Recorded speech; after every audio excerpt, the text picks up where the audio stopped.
जय श्री कृष्णा दोस्तों। हमारी आज की कहानी है एक बाप का फैसला।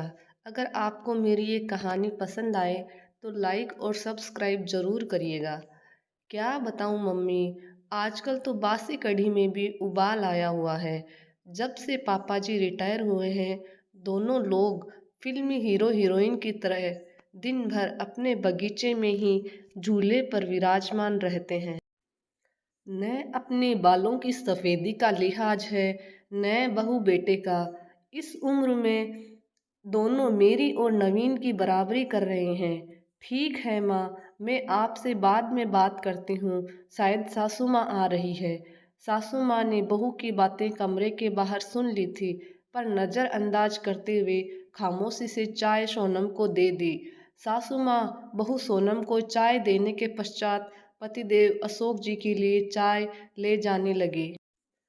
ऐसा देखकर बहू सोनम के चेहरे पर व्यंग्यात्मक मुस्कान तैर गई, पर सासू माँ समझदारी दिखाते हुए बहू की इस नाजायज हरकत को नज़रअंदाज करते हुए सिर झुकाए वहाँ से निकल गई। पति के रिटायर होने के बाद कुछ दिन से उनकी यही दिनचर्या हो गई थी। आजकल सासू माँ प्रभा जी अपने पतिदेव अशोक जी को उनकी इच्छा अनुसार अच्छे से तैयार होकर अपने घर के सबसे खूबसूरत हिस्से में अपने पतिदेव के साथ झूले में बैठकर उनको कंपनी देती थी। प्रभा जी ने सारी उम्र तो उनकी बच्चों के लिए लगा दी थी।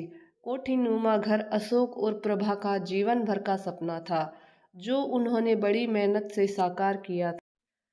ऐसे मनमोहक वातावरण में वहाँ पर लगा झूला मन को असीम शांति प्रदान करता था। पहले वह और अशोक इस मनमोहन जगह में कम समय के लिए ही बैठ पाते थे। प्रभा अनमनी होती तो अशोक बड़े जिंदा दिल शब्दों में कहते, पार्टनर, रिटायरमेंट के बाद दोनों इसी झूले पर साथ बैठेंगे और खाना भी साथ में ही खाएंगे। आपकी हर शिकायत हम दूर कर देंगे। फिलहाल हमें बच्चों के लिए जीना है। बच्चों के कैरियर पर बहुत कुछ बलिदान करना पड़ा। खैर, अब बेटा अच्छी नौकरी में था और बेटी भी अपने घर की हो चुकी थी।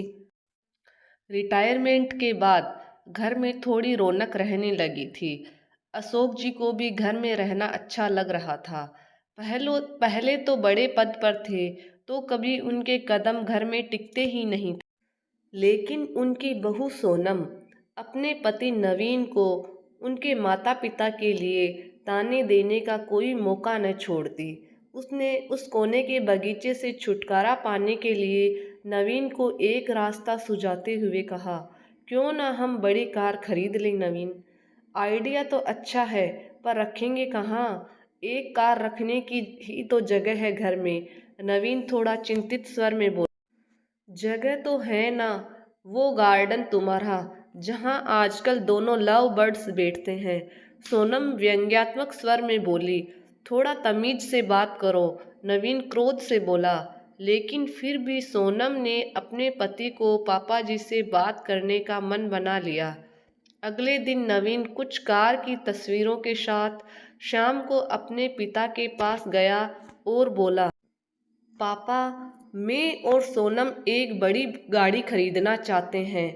पर बेटा, एक बड़ी गाड़ी तो घर में पहले ही है, फिर उस नई गाड़ी को रखेंगे भी कहाँ? अशोक जी ने प्रश्न किया। ये जो बगीचा है, यहीं गैरेज बनवा लेंगे। वैसे भी सोनम से तो इसकी देखभाल होने से रही, और मम्मी कब तक देखभाल करेगी? इन पेड़ों को कटवाना ही ठीक रहेगा। वैसे भी ये सब जड़ें मजबूत कर घर की दीवारें कमजोर कर रहे हैं। यह सुनकर प्रभा तो वहीं कुर्सी पर सीना पकड़कर बैठ गई। अशोक जी ने क्रोध को काबू में करते हुए कहा, मुझे तुम्हारी माँ से भी बात करके थोड़ा सोचने का मौका दो। क्या मम्मी, क्या पापा, मम्मी से क्या पूछना? वैसे भी इस जगह का इस्तेमाल भी क्या है? नवीन थोड़ा चिड़चिड़ा कर बोला, आप दोनों दिन भर इस जगह बगैर कुछ सोचे समझे चार लोगों का लिहाज किए बगैर साथ में बैठे रहते हैं। अब आप दोनों कोई बच्चे तो नहीं हैं, लेकिन आप दोनों ने दिन भर झूले पर साथ बैठे रहने का रिवाज बना लिया है और ये भी नहीं सोचते कि चार लोग क्या कहेंगे। इस उम्र में मम्मी के साथ बैठने की बजाय आप अपनी उम्र के लोगों में उठा बैठी करेंगे तो वो ज़्यादा अच्छा लगेगा न कि ये सब। और वह दंदनाते हुए अंदर चला गया। अंदर सोनम की बड़बड़ाहट भी जारी थी। अशोक जी कड़वी सच्चाई का एहसास कर रहे थे, पर आज की बात से तो उनके साथ प्रभा जी भी सन रह गई।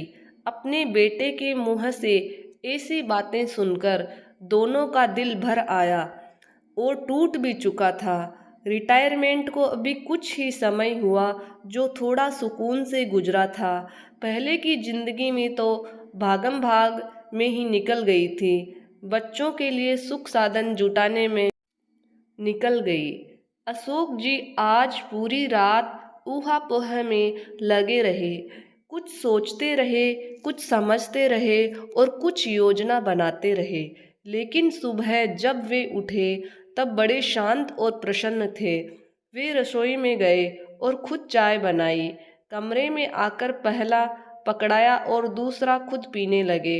आपने क्या सोचा?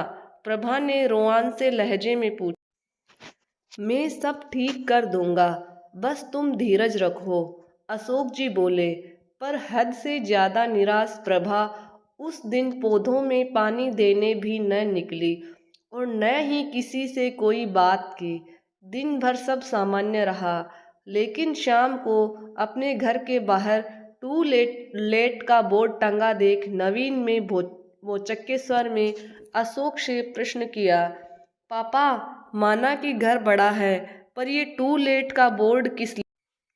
अगले महीने मेरे स्टाफ के मिस्टर गुप्ता रिटायर हो रहे हैं, तो वो इसी घर में रहेंगे, उन्होंने शांतिपूर्ण तरीके से उत्तर दिया।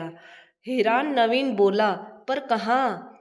तुम्हारे पोर्शन में, अशोक जी ने सामान्य स्वर में उत्तर दिया। नवीन का स्वर अब हकलाने लगा था। और हम लोग तुम्हें इस लायक बना दिया है, 2-3 महीने में कोई फ्लैट देख लेना या कंपनी के फ्लैट में रह लेना अपनी उम्र के लोगों के साथ। अशोक जी एक एक शब्द को चबाते हुए बोल रहे थे। हम दोनों भी अपनी उम्र के लोगों में उठेंगे बैठेंगे। तुम्हारी माँ की सारी उम्र सबका लिहाज करने में निकल गई, कभी बुजुर्ग तो कभी बच्चे। अब लिहाज की सीख तुम सबसे लेना बाकी रह गया था। पापा, मेरा वो मतलब नहीं था, नवीन सिर झुकाकर बोला। नहीं बेटा, तुम्हारी पीढ़ी ने हमें भी प्रैक्टिकल बनने का सबक दे दिया है।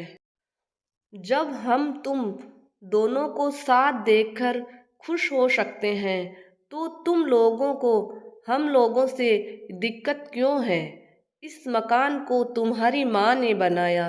ये पेड़ और इनके फूल तुम्हारे लिए मांगी गई न जाने कितनी मनौतियों के साक्षी है। तो यह अनोखा कोना छीनने का अधिकार मैं किसी को भी नहीं दूंगा। पापा, आप तो सीरियस हो गए। नवीन के स्वर अब नम्र हो चले थे। नहीं बेटा, तुम्हारी माँ ने जाने कितने कष्ट सहकर, कितने त्याग करके मेरा साथ दिया। आज इसी के सहयोग से मेरे सिर पर कोई कर्ज नहीं है। इसीलिए सिर्फ ये कोना ही नहीं, पूरा घर तुम्हारी माँ का ऋणी है। घर तुम दोनों से पहले उसका है, क्योंकि जीभ पहले आती है न कि दांत। जब मंदिर में ईश्वर जोड़े में अच्छा लगता है, तो माँ बाप साथ में बुरे क्यों लगते हैं? जिंदगी हमें भी तो एक बार ही मिली है, इसीलिए हम इसे अपने हिसाब से एंजॉय करना चाहते हैं। जय श्री कृष्णा।